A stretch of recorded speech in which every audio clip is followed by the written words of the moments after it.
This Week in Radio Tech, episode 175, is brought to you by the Telos HX6 talk show system. It's perfect for creating great content with compelling voices. 6 lines and 2 hybrids that sound great. On the web at telos-systems.com. And now, our feature presentation. Twert. Building new studios and moving existing ones. Chris Tarr is doing what engineers love and sharing with us what to watch out for. All right, calm down. He says that to everyone. This calls for immediate discussion. What's up, Dad? All your days are belong to us. From his palatial office of important business, or in a choice hotel in a distant land, this is Kirk Harnack. Chris Tarr is my guest, focusing the whole show on building new broadcast studios using IP audio infrastructure. You're dialed in to This Week in Radio Tech. Hey, it's time for This Week in Radio Tech. I'm Kirk Harnack, your host. Glad you could join us. We've got a fun show. I like it when we get to focus on one particular thing, and that's what we're going to do. We're going to focus on what has Chris Tarr been doing, because he's got some cool stories to tell. Hey, our show is brought to you by my friends and my employer, and I'm so thankful and grateful for them, Telos and the Telos HX6 small phone system. There it is. It's got 6 lines, no waiting, and it's inexpensive, and it's a lot of fun. And I've got one on right back here behind me. On one of these upcoming shows, I'm going to hook it up to a console and route that mix minus and everything into my system here, and we're going to take some phone calls. But I'm sorry I don't have it hooked up to do that right now. So, but we'll use it. We will absolutely use it. Okay.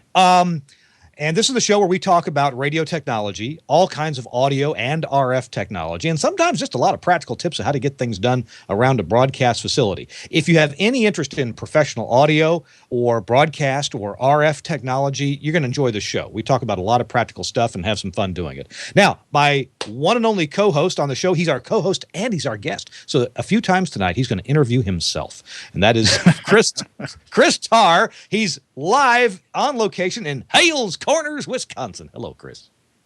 I'm in the wonderful Milwaukee suburb of Hales Corners. Hello there, Kirk. I want to, when we do that show with the phone system, I want to see if we can order some pizza, maybe call some people and ask if their refrigerator's running, if they have a John in the house, that kind of thing. That'd be fun. That would be fun. Some prank calls. There you go. Exactly. Yeah, some prank calls. Hey, we should call one of the studios that's taking requests where you are now. See, and we should make some requests. Sure, we could do that. That'd be fun. Yeah. Or we could call into your main squeeze job, and we could donate some money. Well, I wouldn't mind that at all. we could make a pledge. There you go. Well, I'm here at the palatial studios of 99.1 The Mix WMYX in Milwaukee, and this is one of the new studios that we've recently built. Ah, okay. And I see a little. Well, I'll tell you, during the show, tell us what we're going to go through. We're going to go through some studio construction tips. What? Yeah, because I actually have 2 projects going on. I've got the project here, which was moving studios in a functioning facility. So we had to move everything while things were going on. And then I have my other building project, which is one where it's an unoccupied building and we have to start from scratch and build something. And they're 2 completely different ways of handling things. So you really have to think about them in a separate way. And then, of course, we can talk about a little bit about the equipment that we've purchased, which is, as you know, mostly Axia. So we can go into a little bit of the decision process there and some of the things that I've run into in installing these consoles. Cool. All right. Hey, if you're watching live, you're probably already aware of the chat room. If you're listening to this podcast after the fact, after it was produced, if you've downloaded it or you're watching it on the thisweekinradiotech.com website or the gfqnetwork.com website, you should be aware. If you can join us live, there's a chat room that you can tune into. If you simply to watch the live show, go to gfqlive.tv. You will see what's live on the GFQ network, and there's a chat room just below the video box where you can participate. You can go anonymously, or you can change your nickname to whatever you'd like, as long as it's clean, and participate in chat. We get some good ideas and good questions from the chat room, and people prompt us sometimes on things that we should have talked about and forgot to, or sometimes just tell us to shut up and move on.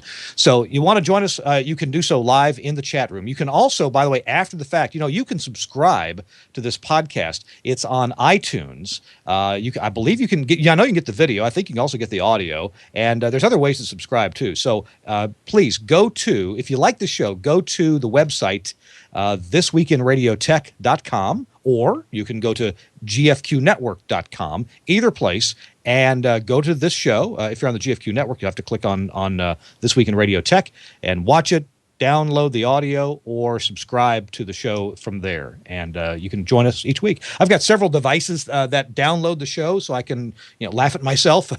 I got a phone here. I use the Beyond Pod app for that. I've got an iPad and an iPod, and I think it comes down to my computer as well. So there's lots of ways to get the show. Hey, by myself, I'm increasing our viewer and download numbers right there. How about that? All right, the bookkeeping is out of the way, and so let's begin with Chris Tarr. And Chris, where do you want to start with your multifaceted menagerie here? Well, let's see. I suppose we could start right where I'm at. I'm in the Intercom building, and those of you who watched the show for many years know that at one time I was the director of engineering for Intercom stations in Milwaukee and Madison, and then last year left to go work for Radio Milwaukee. What some people don't know is I stayed with Intercom on a part-time basis to help finish out the studios and this process started many years ago. I had been at Intercom 9 years, and we started this process many years ago, and all these things and changes and everything. So, I stuck around to help and make sure that it got done, and we put in three. We built several new studios. We built a total of. Well, we have 3 radio stations. There's 2 music stations and 1 sports station. So we built studios for the music stations. We built 2 studios for the sports station, one kind of a talk roundtable kind of studio, and then a producer studio. Built a couple production facilities. Built a new rack room for all of our equipment racks. So really, built out, put an addition onto our current building, and then remodeled the rest of it. So it was a very kind of a several-step process. Hey, Chris, I'm sorry. Let me interrupt you. The last time I visited you up there in Milwaukee, in Hales Corners, you were planning that annex to the building. You were laying out the ground, and in previous shows, you occasionally had shown us a picture, or you'd put it on Facebook of the bulldozer or the backhoe and where digging the stuff out. I may have misspoke earlier. So did you move the studios into this new annex? Some of the studios did. Yes, we have basically, like, the studio I'm in now is actually the same room that was here before, but it's been completely gutted and actually kind of reversed. We moved a door from one side of the building back over to this side of the building, facing the new annex section. So essentially what we did is I believe a 6,000 square foot building, or 9,000 square foot. 9,000. Yeah. We added a 3,000. By the way, for people who I'm not talking to myself, my former assistant and good friend Tony Abfalter's here. He's the engineer in Madison and has worked with me for probably 9 years now. And when we went to do these studios, he's kind of my right-hand man. But we built an annex, which was a little more than half of the size of the current building. And so some of the studios stayed. On this side of the building, there were 2 studios, and we decided to just remodel those. And then we built some more studios across the hallway in the new annex and moved those and reused the space for other things. So as we back up, we had a lot of decisions to make. Obviously, the first one was equipment. And, we checked out different consoles and different technologies, and we decided to go with Axia. We have 3 Element consoles and I believe 6 IQ consoles, and probably 12 or 13 X nodes. So we're fully loaded. We have the VX phone system. We really kind of made the leap because, the consoles that were here were almost, I'm going to say almost 20 years old, analog consoles, and all different brands. We had, a couple of Wheatstones. We had some Audio Art or some BMX, all different kinds of consoles. And we had, analog phone systems, several different types of hybrids. So, hey, I'm sorry. I'm going to stop you from time to time and ask you a question. Absolutely. I'm not interested in making this a commercial for Axia. I'm concerned a bit more about the notion of IP audio, because what made you think that an IP audio infrastructure system was going to work for you, and what were your worries about an IP audio system working for you? Sure, I can actually address both, and I did. Obviously, Axie is not the only IP console out there either, and we demoed several different kinds. So we settled on Axie for some reasons, a lot of which just I was a lot more comfortable with them. But audio over an IP, when you get a facility that has as many radio stations as we do and production facilities and things like that, there's a lot of routing that has to happen, and we had one of those old mainframe analog routers.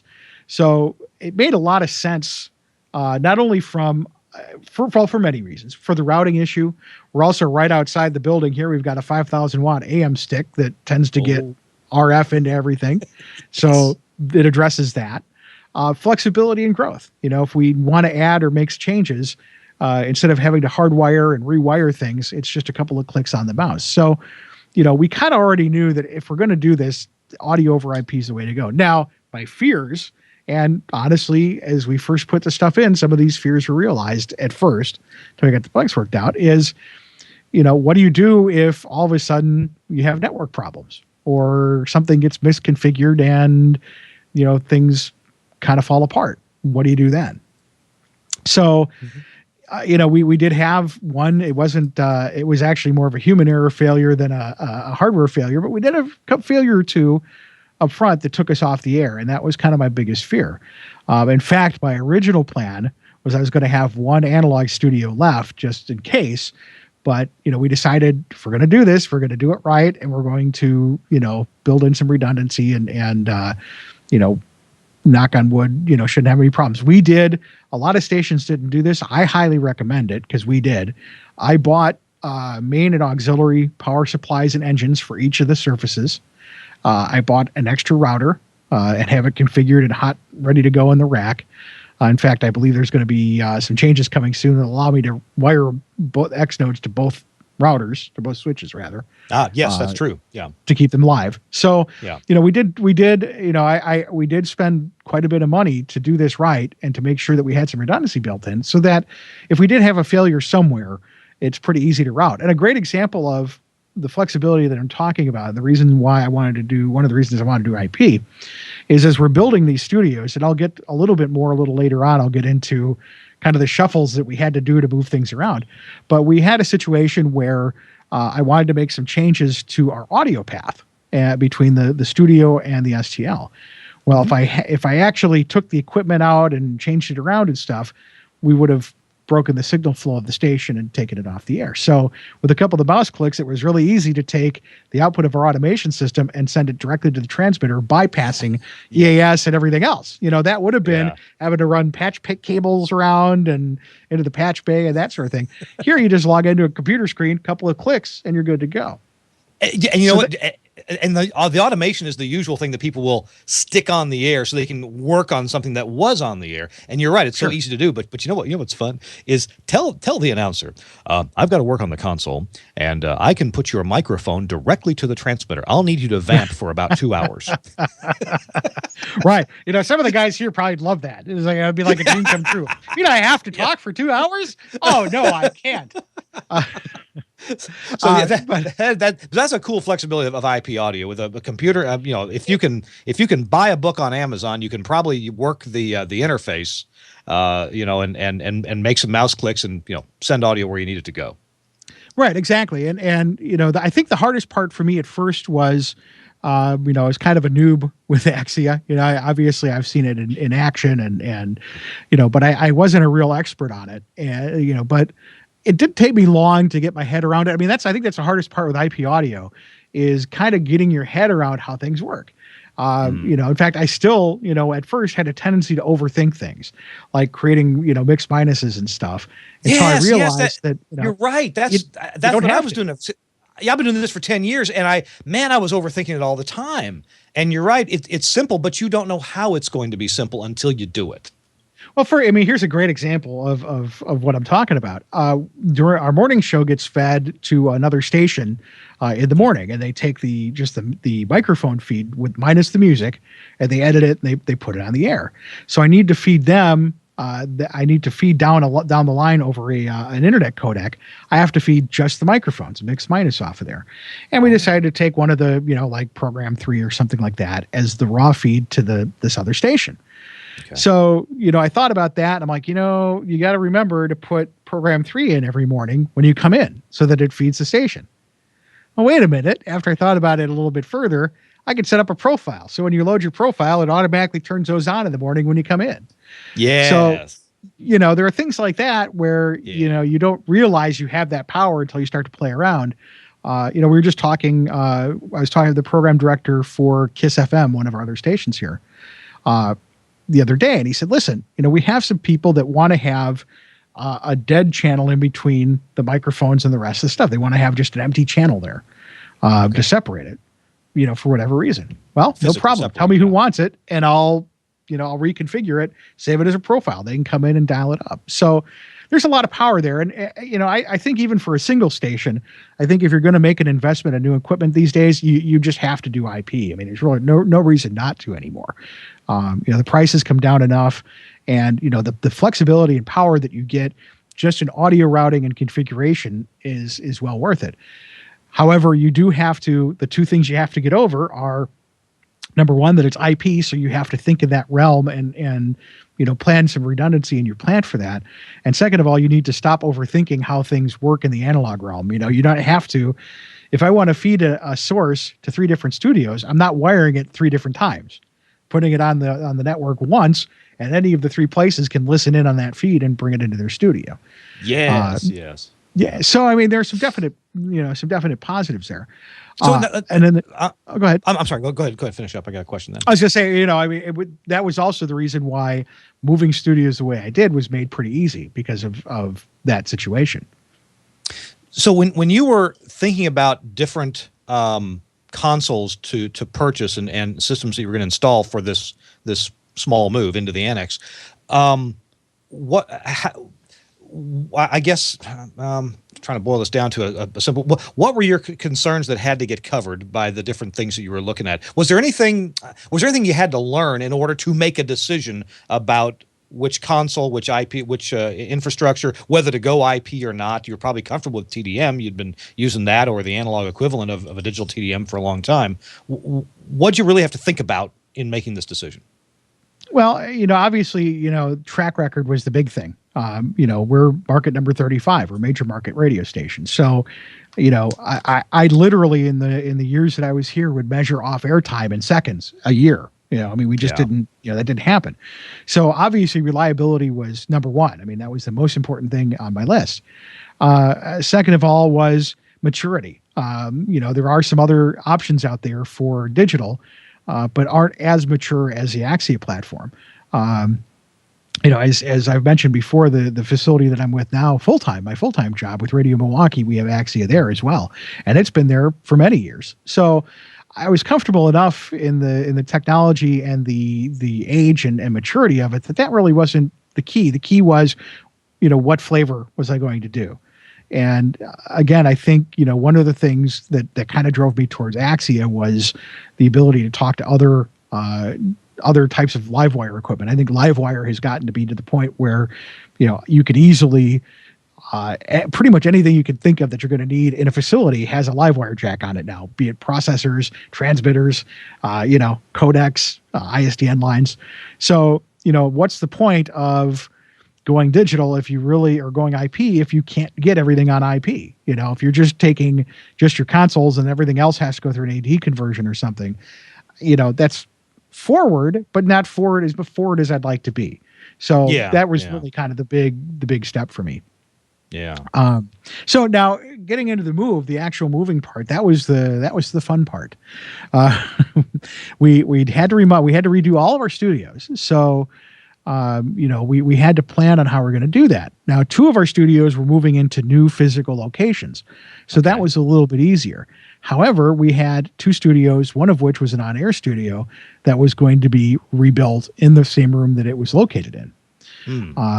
But again, that's where Axia or IP audio comes into play. So what we did is we built out the annex facility and the studios that are there. And so what we did is we took 2 of our studios. one of which had a station that was going to move in anyway. That was going to be their new home. So we put them in there. Okay. The second studio was going to be for our sports station, and they were going to move in. However, we had the studio that I'm in right now, WMYX, was going to get rebuilt in place. Yeah. So we built the sports studio and we moved WMYX in there. But what's so great is I created their on-air profile, moved them in there because all the audio was already on the network. When it came time to move them from their temporary home to their full-time home, it was really simple because there was nothing to install really. I walked into their console, brought up their, the stuff that was on Axia on the network for their facility here, and put it on the air. So, really the hardest part was getting everything on the network. That's the first step. Is you put in the nodes and you get the audio drivers and things, and you have to get all of your equipment on the network. And in fact, our studios, before I even put them in with surfaces, their analog stuff had been on nodes. Their analog console, we'd been feeding their studios into an Axie network for weeks before anybody even saw a piece of Axie gear. Ah, okay. So you got that pre-hooked up. Okay. All right. Yeah. So that way, and again, that's a great thing about moving a studio was I brought in their analog studios into an Axia node and fed that to the transmitter. So in the middle of the night, you make the cutover, you're off for a minute or two as you take out the old analog path and plug in the Axia path. Yeah. So they were just a source. Their studio was just a source on the network. Gotcha. Okay. The output of that node to the transmitter was just their analog studio.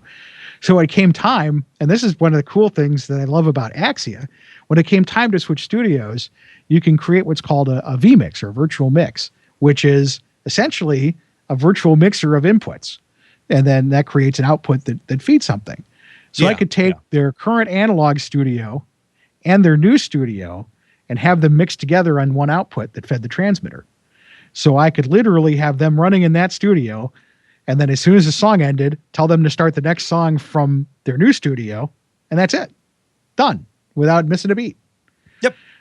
So that was fantastic. And then again, as we made equipment changes and things, I could, feed it all in there. So again, the challenge of building a facility like this is there's a lot of, it's a whole lot different than the old days when you drop a console in, you grab a couple of punch blocks, you'd punch everything down, and it was kind of a static path for everything. Yeah. When you get into this and you're redoing several radio stations, you have to map out what you're doing. The hardest part in all of this is the planning. You have to, because you have to do it in a way that makes sense. But it's only, I would say that it's only hard because it's a type of planning you haven't done before. If you were planning to put in a traditional console with either analog or digital I/O right there on the console, like you said, you'd grab some punch blocks. You would think about all the inputs that it had to have and the outputs that it has available, and you would think about where those go on the punch blocks, and you would think about the your headphone amps or your CD players or your automation outputs, and you would think about, okay, where am I going to put these? And you'd punch them down to the right places. And if they're in different rooms, you'd have some cross connections, some tie lines. So that's what you'd think about. You think about the physical planning of where you're going to put stuff. With an IP audio system, what you're thinking about is, okay, make sure that I don't have any conflicting IP addresses. This room is all going to be the .20 range. This room would be the .30 range, and that's the kind of planning that you're doing instead of planning where am I physically going to punch something. And that's what I'm saying is that's the difference. Is instead of thinking locally, you're thinking globally. So, when you're doing analog studios, you're doing one at a time. You're like, okay, here's the stuff in here in this room. This is how I'm going to wire it all up. When you're creating an IP network, you have to do things in a way that makes sense. I mean, you don't have to, but it makes things a lot easier. For example, okay, this node is going to have, this station stuff on it. This node is going to have this station stuff. And since it's all the same stuff in each studio, let's lay them out the same inputs and outputs on the nodes so that when there's an issue, you're not spending a whole lot of time having to sort everything out. It's all in a logical order. But again, because it's all together on one big network, you have to think about that globally. And you have to think about, okay, is that ISDN codec? Am I going to use that in more than one studio? Okay, then, we need to make sure that it's configured that way. So, I run across some wiring at the station in Mississippi that I'm doing some work at. So it's one of my stations, and there's punch blocks there, right? And so, like, I'm trying to follow some wiring around, and here's a punch block labeled PRN. Well, let's see, is that Performance Racing Network or Premier Radio Network? Right. What is it? And with an IP system, I don't know about the others, but certainly with Axia, you can label it whatever you want. Premier Radio Network. You can label it out. You can say mic 1, and then you get an @ symbol for which device device it's on, mic 1 at studio A, mic 1 at studio B, and so a network-based system can basically be self-documenting. You just about don't have to mark the wires with what they go to because, well, a lot of the wires are short. And the only wires you probably would have to mark is, okay, this Cat 6 cable goes, back to the rack room and plugs in the core switch. So the documentation and I always hated I hated just writing down wireless. I can tell you I've never made a wireless in my life because I really hated it. And with an IP system or a computer-based system, it's self-documenting. It is, and again, there are some challenges with that because you have to be comfortable with that kind of a system.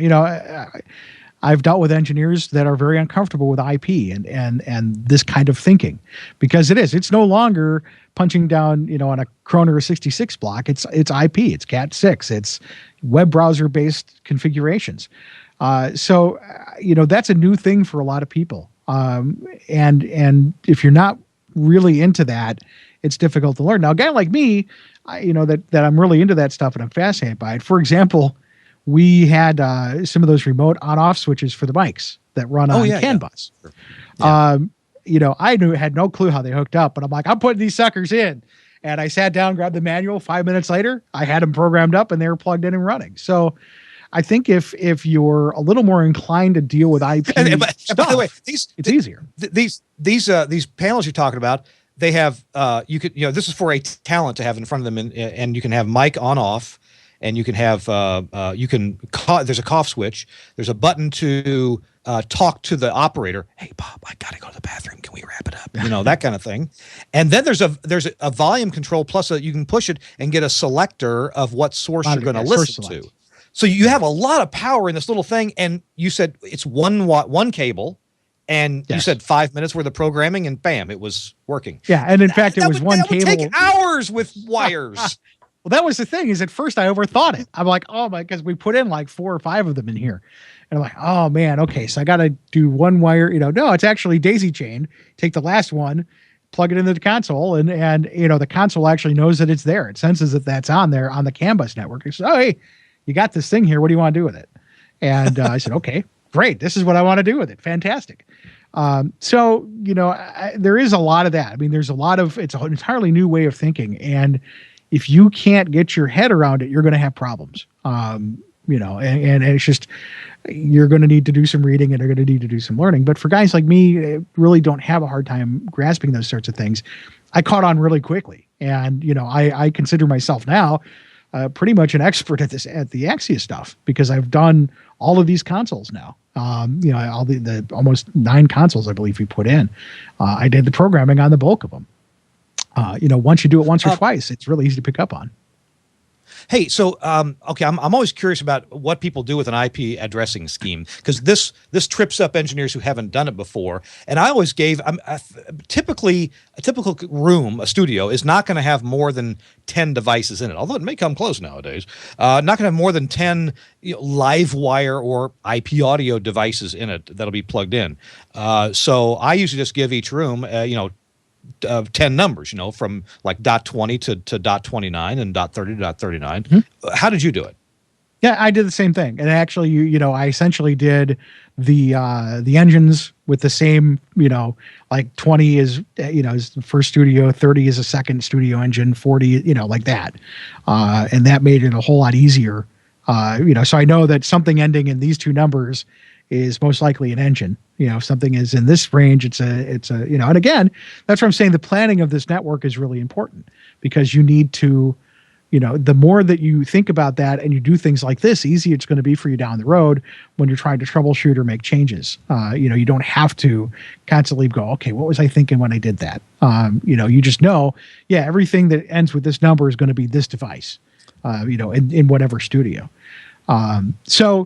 There's a lot of that. And again, the hardest part, moving a little bit off of IP audio now in doing a facility like this is trying to do the phases and moving everybody and having the least amount of impact that can happen. So, I think that was the hardest part with this project is we're having to run a pretty large business here while still doing remodeling and building and changing things around. So there was really a juggling act in the moving of things around, and especially since, again, some of these studios, we've remodeled into other facilities, offices and things like that.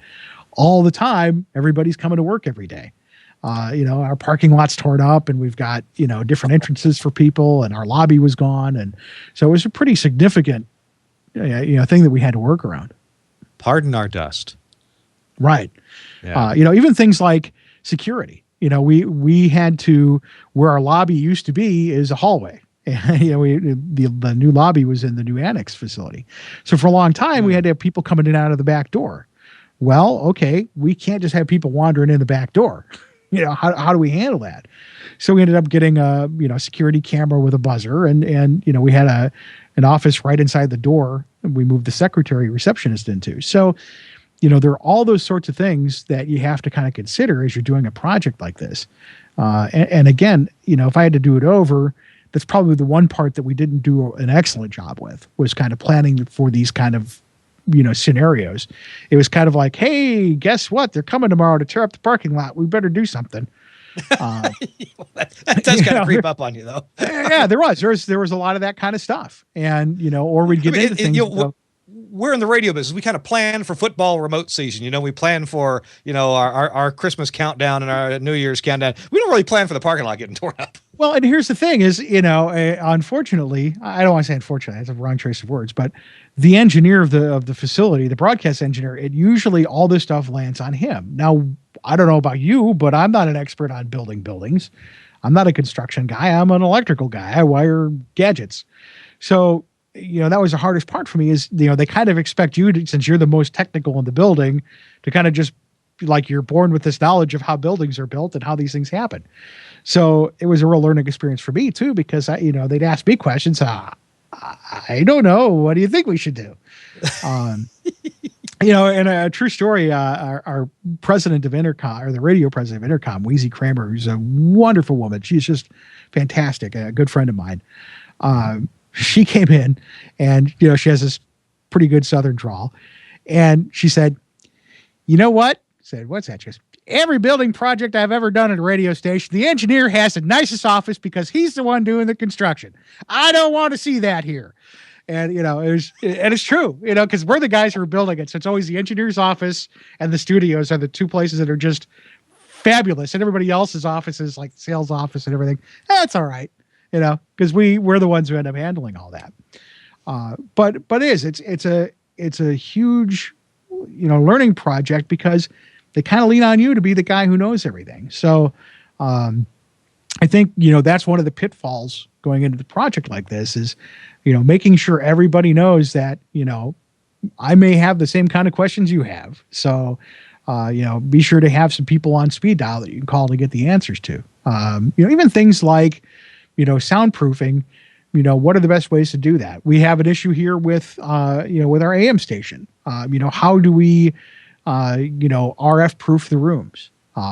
It's things like that. So we had to put in copper screening in the rooms to beat down some of the RF. It makes it a Faraday cage for our cell phones don't work very well in here, but we prevent the AM signal from bleeding into things. So there is a lot of that going on. But in the end, we're still not done. But in the end, we wound up with a facility that looks really well and that functions well, and we've opened up a whole bunch of opportunities. It used to be, I can tell you horror stories about trying to get remote equipment on certain studios because we ran out of router space, and we're pulling inputs and outputs in the back of remote equipment to feed them to different studios.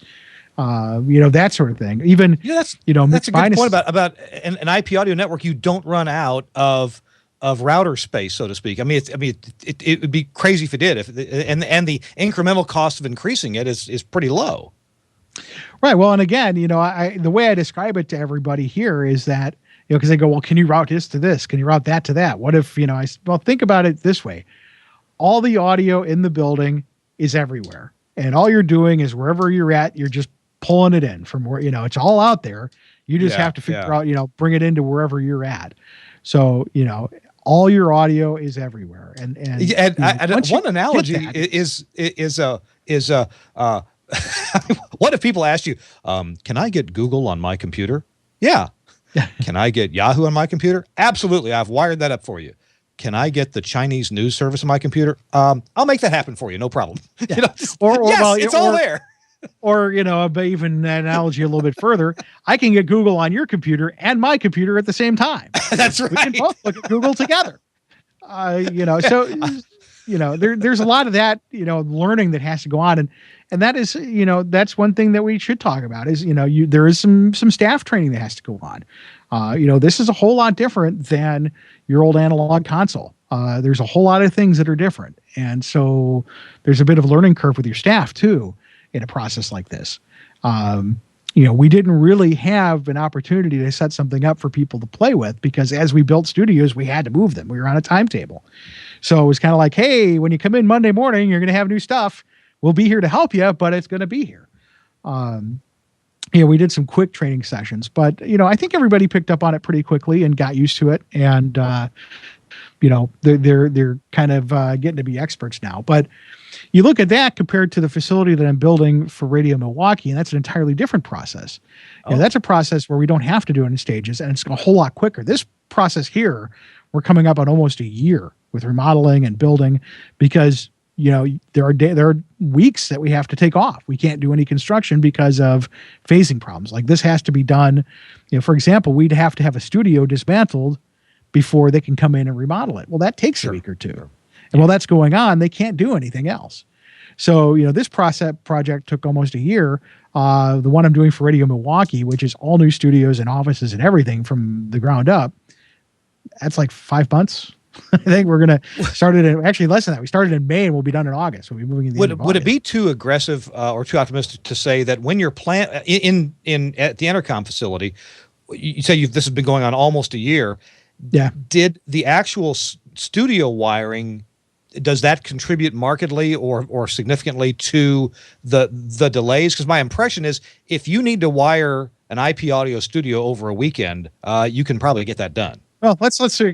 Tony, come here for just a second. Come over by the microphone here. I'm going to bring my assistant, Tony, who helped me out with these projects.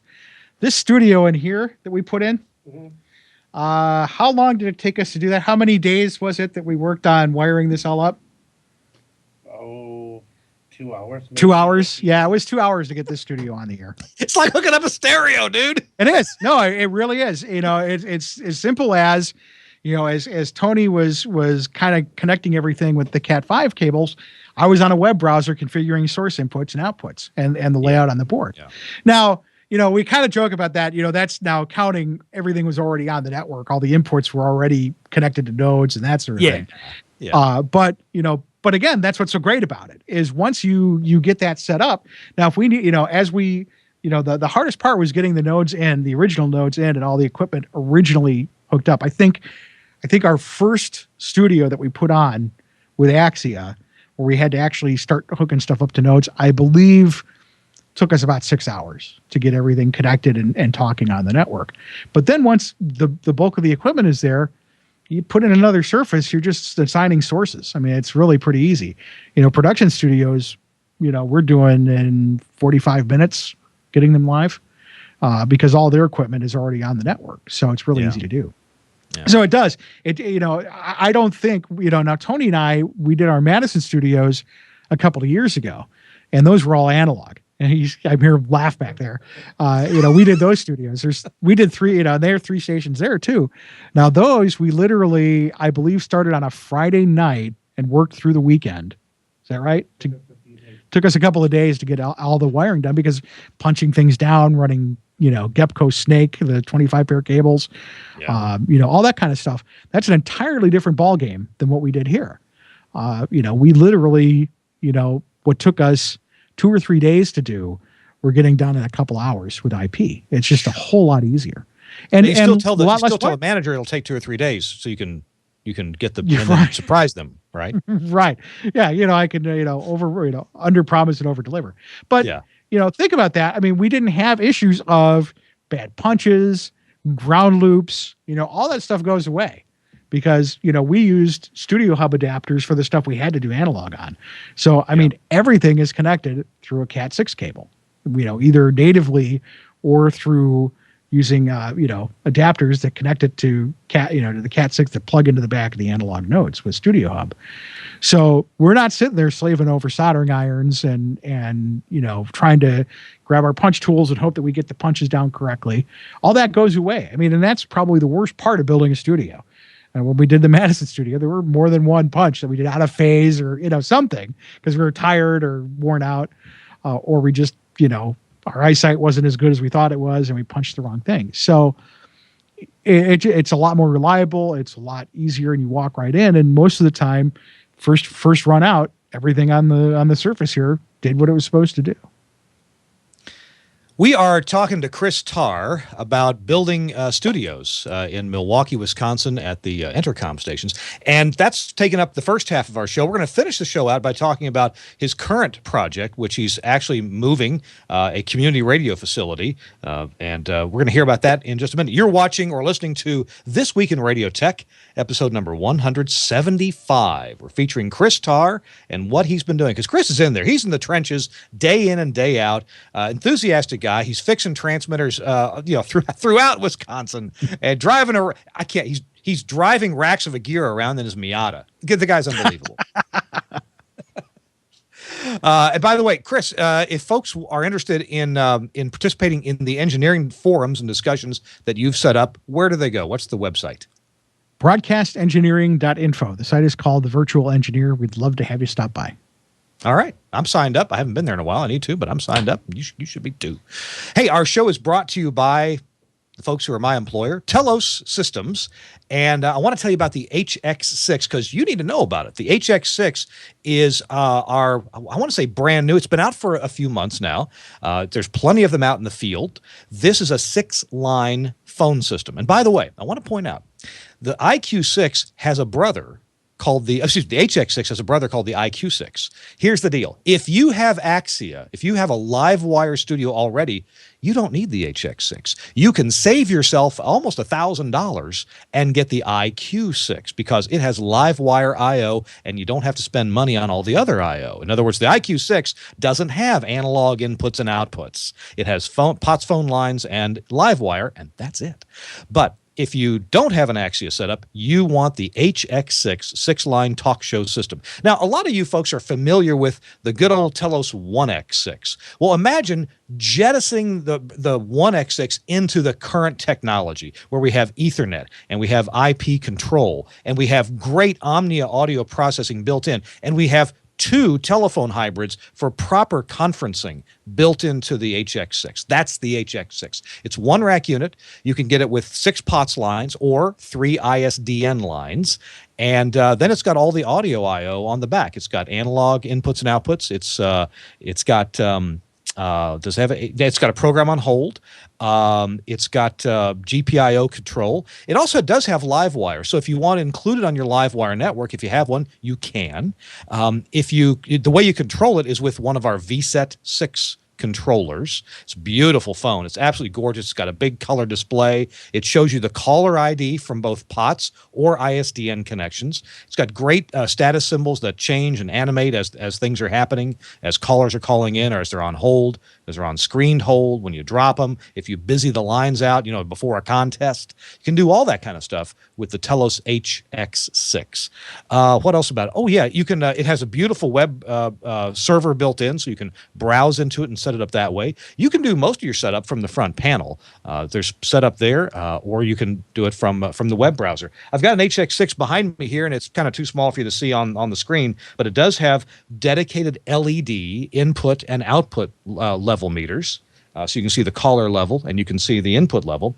It has a program on hold indicator that lights up when you have program on hold audio that's correct and going in there. What else does it have? It's got a beautiful bright OLED display on the front that keeps you up to date on what lines are active, what lines are ringing in just from the front panel display. It also shows you the analog or live wire audio connections, though. So whichever you're using, it shows you that on the front panel as well. The HX6 gives you great audio because there's Omnia audio processing built into it. The callers are automatically EQ'd. You can control how much dynamic EQ is going on, but it's like a 3-band processor. Okay, the middle band doesn't do anything. It's the low end and the high end. So it's like a 2-band processor with the middle fixed to keep caller audio consistent from caller to caller to caller. Hey, there's plenty of information about it on the web. I'd like you to check it out. If you're considering at all adding some talk programming or some call-in programming to your radio station, if you're doing a podcast and you want to be able to take callers coming in, hey, you can use some, you don't have to hook this up to POTS lines from your telco that may be pretty expensive. You could use a service like Vonage, or you could use a simple ATA adapter to go between a VoIP service and make short POTS lines to plug into this thing, and that's a very low-cost solution. So you can have your own talk show where you bring in callers. You can, if you use a service like Vonage, and I mean that's a easy-to-get consumer service, you can have the lines actually ring over one line to the next. Make your own hunt group, so to speak, with Vonage, and you can do that with other VoIP services too.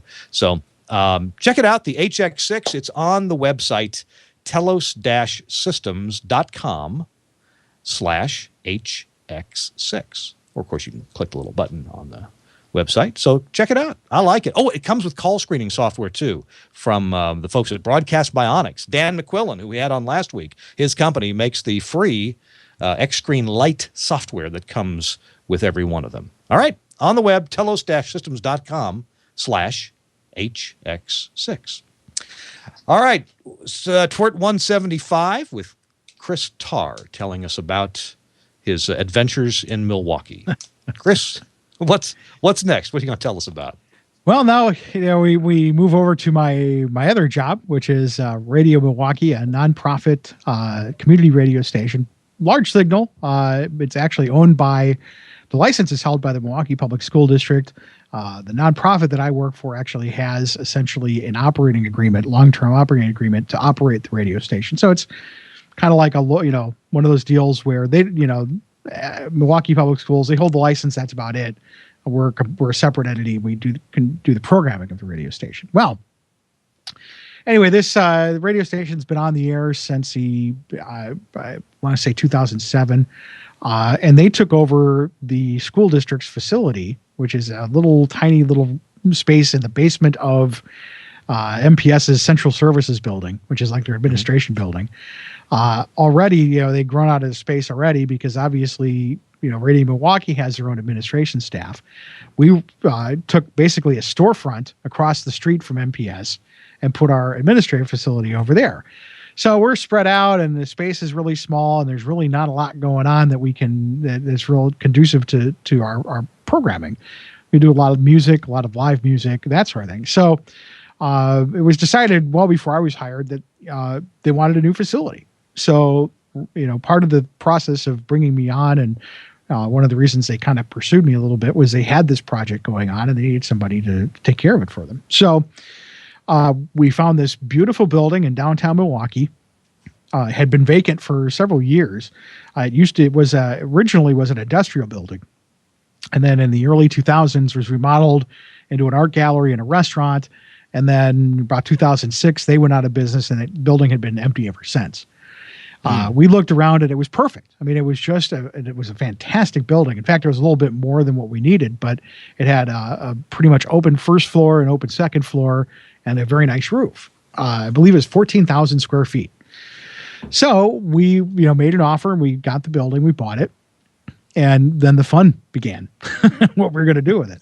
Okay. It turns out that a member of our board, a good friend of ours, owns a chain of coffee stores in Milwaukee, and he decided he'd like to lease a little corner of our facility, about 3,000 square feet, because we had more than what we needed. So it's going to be kind of cool. The first floor will have a coffee shop, and then we'll have a performance area. A coffee shop in your radio station? Yeah.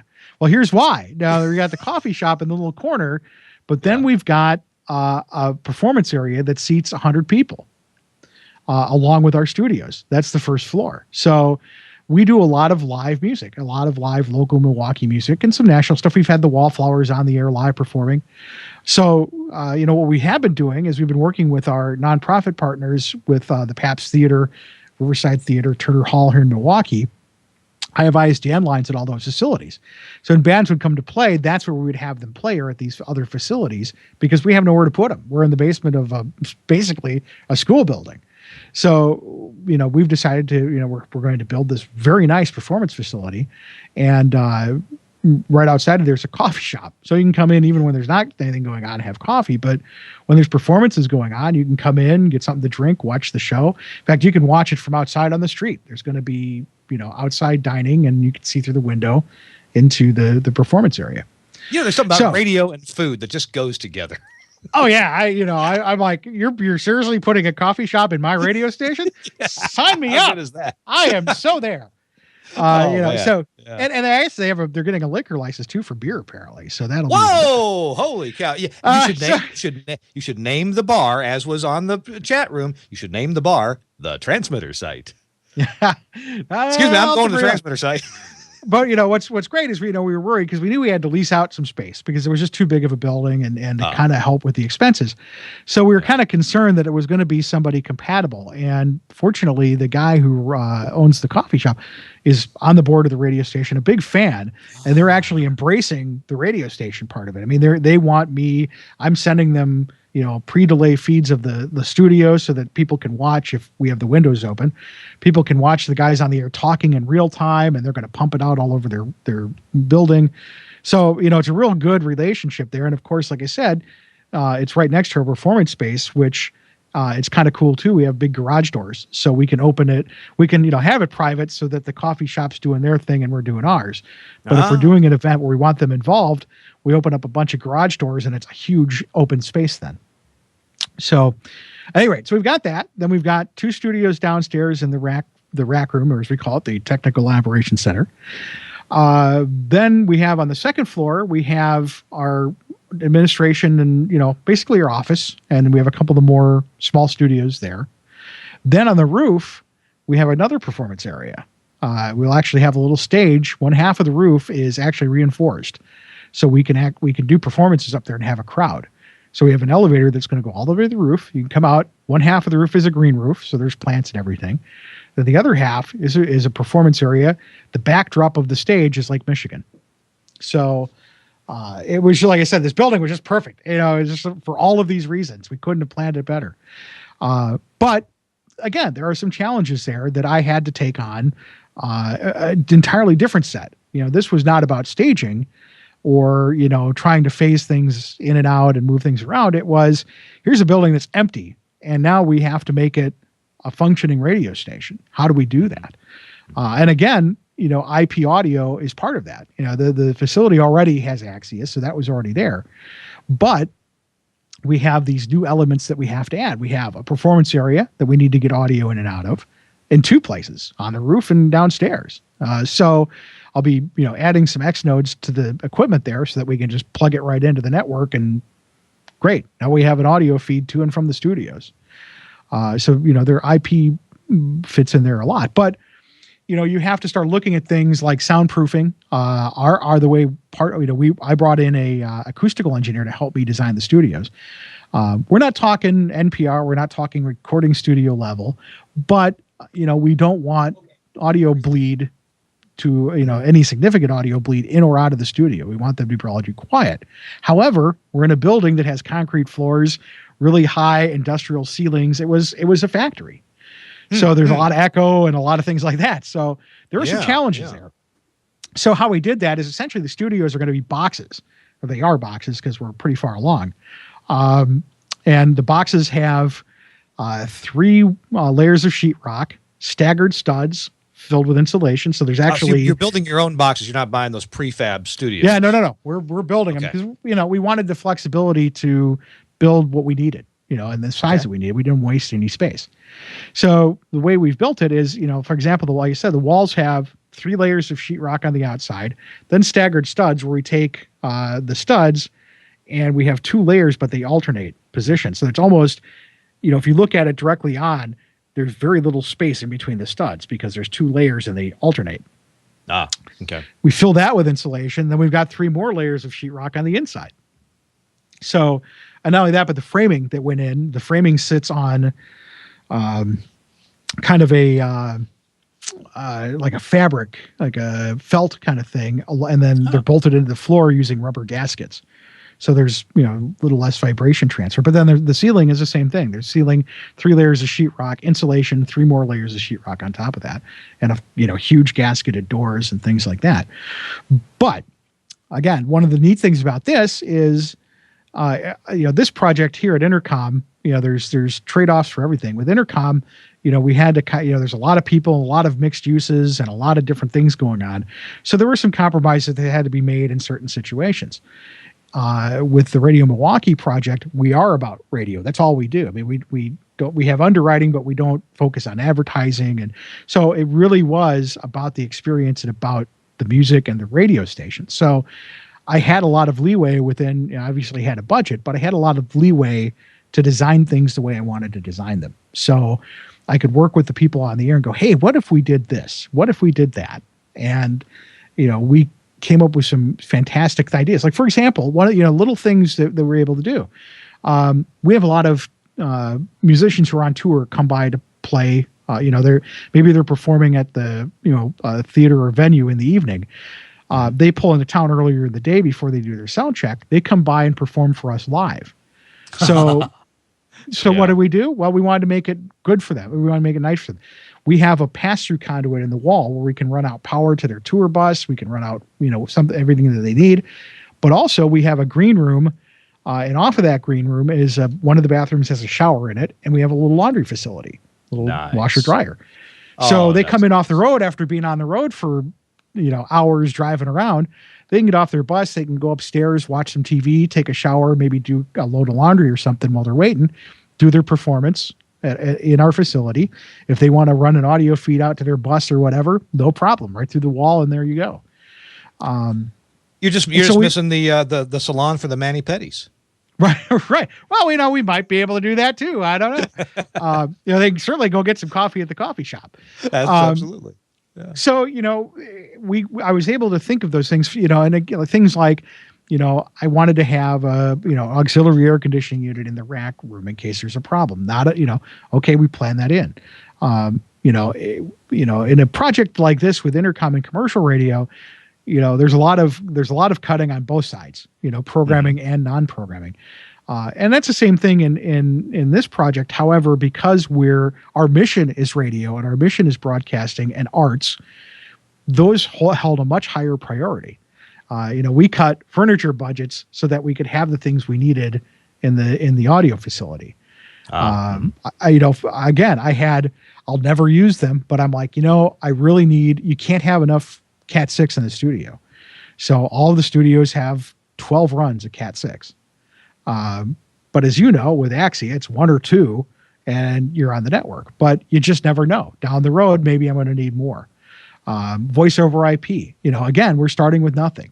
I'm not moving phone systems. So I had to get a new phone system. So I did a lot of research. We got a nice voice over IP system that does, some functions that we need. So it was nice. And again, it was very quick to do because the building was almost empty. And because there's nobody there working, the trades are there all day, every day. So we've made significant progress. By the way, if you want to check and get updates on what's going on, we have a website set up, which is building.radiomilwaukee.org. So building.radiomilwaukee.org. I post updates on there, and there's some pictures up there, and you can kind of see what's going on. But it really, for me, it's kind of a highlight for me because this is really, I have, people at my disposal to help, but it's also a lot of my influence. And it's not very often you get to start with a clean slate and say, okay, if you wanted to build the facility, how would you do it? Yeah. Yeah. Wow. This is not beautiful pictures on this website. And there's nice renderings. Some renderings. I guess, what it'll look like when it's done. Yeah. It's really, again, our mission, aside from being a radio station, is we're kind of a center for the arts. And we're open to the community. The community members can walk in, and part of our program is teaching kids, not only high schoolers but college people, getting into spoken word programming and music programming. So we have internships available. We have studios available for people to use to record things. Our performance area, if there's a community group that wants to come in and use our space for an event, that's no problem. We've really built this for the community. And that's, I'm thinking this would be good for an SBE meeting here in Milwaukee. Oh yeah, no, I'm sure we'll be doing that. So but again, it's a different it's a different world. It's not. I'm not saying it's better or worse than for example, here at Intercom with commercial broadcasting, they're completely different. There are completely different purposes. And for it's Radio different Milwaukee, folks. Although I got to tell you, I've been to a few commercial broadcasters in the last few years that they've built out performance spaces. oh sure, yeah. I built in the plans here. We have a little bit. We have a conference room that has the power and audio hooked up so that we can use it as a performance area. So radio is moving that way. It's becoming more visual and more live. But again, it just depends on what your focus is. And for us, we do a lot of live programming and a lot of live music programming. So it just made a lot of sense to design the facility to kind of encourage people to come by. And we'll have, in fact, in our performance area at Radio Milwaukee, we'll actually have instruments most of the time set up on a stage. So literally, if a local band wants to come by and give us a call and say, hey, we would like to come by and just jam, no problem, come on by, pick up, everything's plugged in, sit down and jam. So it may not even be on the air. It's just a place for people to gather and to to get together over music, and so that's kind of cool.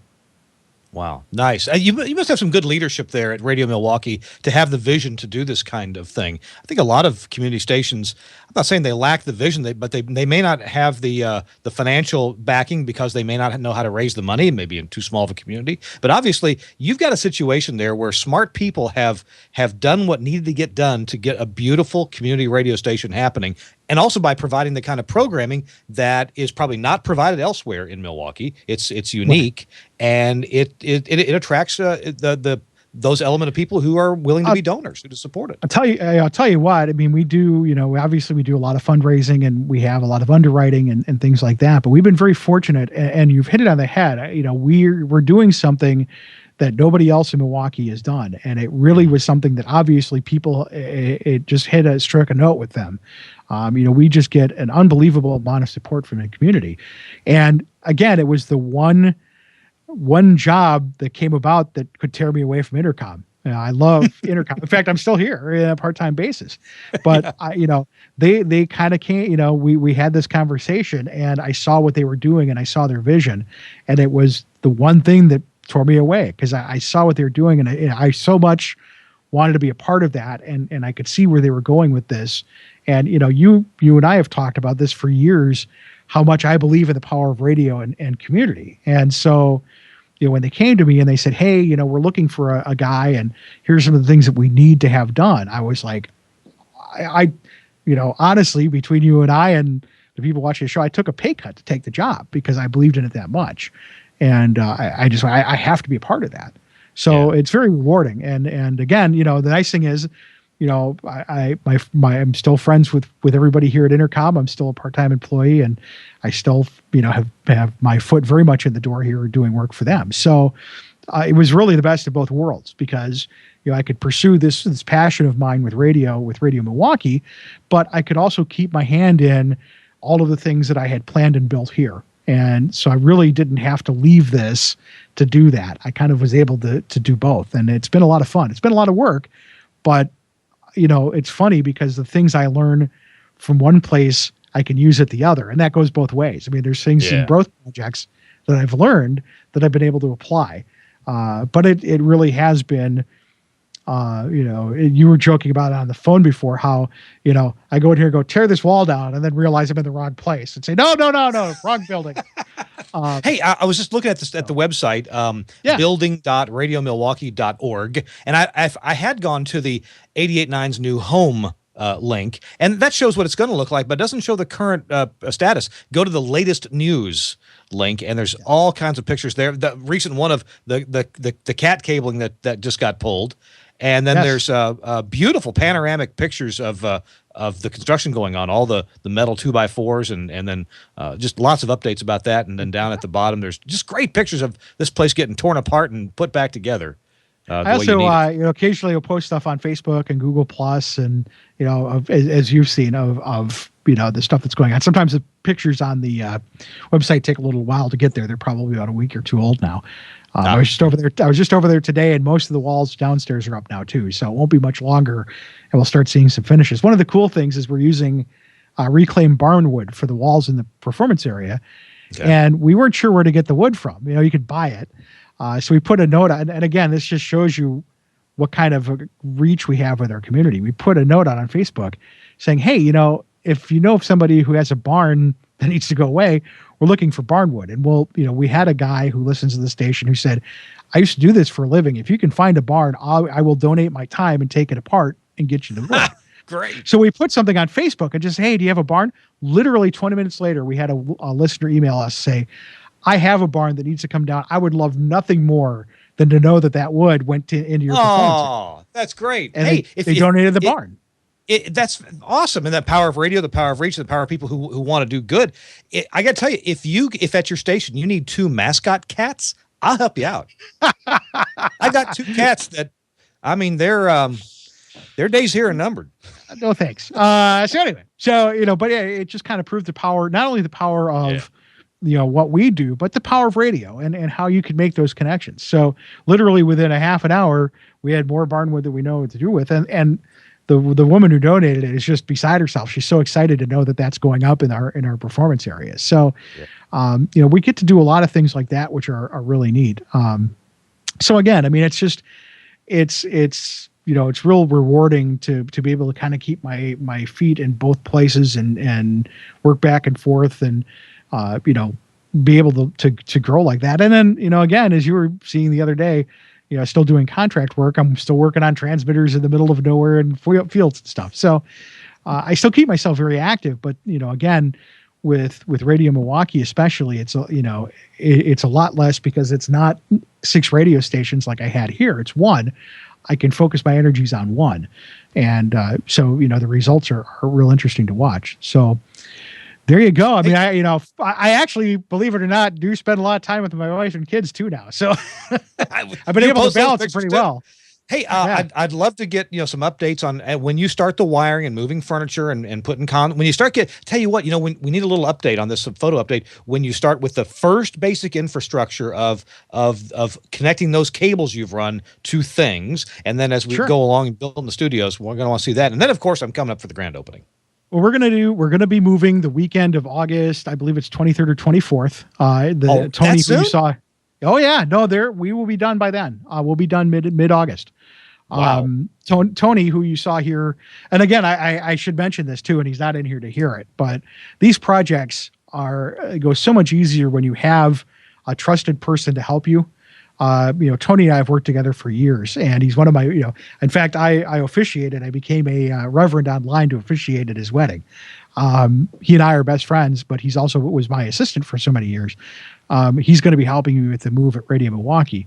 It just makes it so much easier when you have somebody on the same wavelength to help you with these moves. We've gotten to the point where I don't really have to tell Tony much. He can see what I'm doing and kind of project. He can kind of predict what the next step is and be working ahead. So, it makes working on these projects a whole lot easier. So I do recommend, as you dive into projects like this, find trusted help to help you out because it makes life a whole lot easier. Chris, thank you for the update. I appreciate it very much. You and I get to talk a little bit offline about this, but we don't get to say so much about all this in the show. And you're so active, and I appreciate your lending your expertise to us for the past hour and letting us know what's going on. Thank you very much.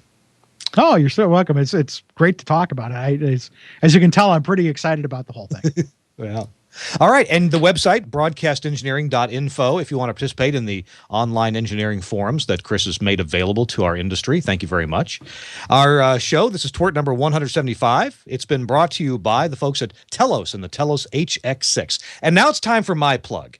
The national election for SBE Board of Directors is coming up. If you are an SBE member, you will be getting an electronic ballot, probably unless you opted out of it. A few hundred people did opt out for the paper ballots. But either way, electronic or paper ballots, you should be getting your ballots around July the 26th, about 8 days from the date of this podcast. I would appreciate your vote. I really would. I'm available to serve and to go to the board meetings. I'm available. Thankfully, I have a wonderful employer who also believes in supporting broadcasting and broadcast engineers. And it's my sincere desire to make the SBE as good as it can be to support the efforts of broadcast engineers, especially in terms of education and providing educational opportunities at low or minimal cost or free where available so broadcast engineers can be up on the latest technologies. I really believe in that. And I would very much appreciate your vote for board of directors. Thanks very much for listening to that. All right, let's wrap it up. This has been the 175th edition of This Week in Radio Tech. And back at the guys from Queen Studios, Andrew Zarian has been dutifully switching and providing lower thirds and running audio, which is not very hard with his console. Thanks to Andrew. I appreciate your participation. Thanks, Kirk. I'm melting here. Oh, it's hot. Oh, it's unbearable. Oh, I'm so sorry. All right, well, let's go. Go get something to drink. Too late, I passed out. You passed out. We'll see you next week on This Week in Radio Tech. Bye-bye, everybody. That's all the bandwidth we can pilfer this week. Another tort is propagated, and all the transmitters and audio equipment live happily ever after, thanks to the handsome engineer and his kind, benevolent care. We'll be back next week. Lord willing and the creek don't rise. This Week in Radio Tech. Subscribe to iTunes and you'll never miss a show. Search for This Week in Radio Tech in the iTunes Store. Soliciting is strictly encouraged. If you like today's show, tell a friend. If you didn't like it, we were never here. Kirk Harnack's wardrobe provided by the Salvation Army and the Red Cross Disaster Relief Services. Hair and makeup provided by Penelope Garcia Hernandez Weinberg. He's unique, wouldn't you say? I just want to get it over with. This ends this transmission. Tango, Whiskey, India, Romeo, Tango. Signing off. Okay.